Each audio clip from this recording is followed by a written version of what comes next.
Now, despite what you've heard, caffeine doesn't raise the risk of heart disease.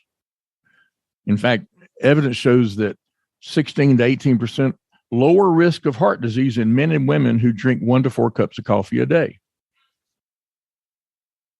Some other studies showed that drinking 2 to 4 cups of coffee or green tea was linked to a reduced risk of stroke by about 20%, reduced risk of stroke.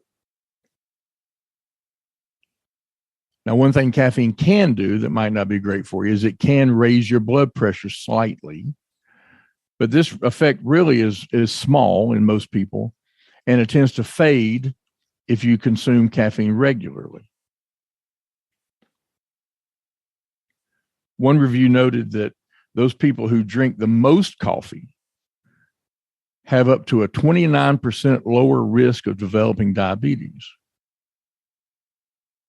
Now, I'm pretty sure they're not putting in their coffee what I tend to put in mine. But if you're talking about black coffee, that might be very good. And the less bad stuff you put in it, the better it is for you, obviously. But if you can come up with a almost 30% decreased risk of diabetes from drinking coffee, that's pretty impressive, in my opinion, especially where I practice, which is one of the highest diabetes rates in the country.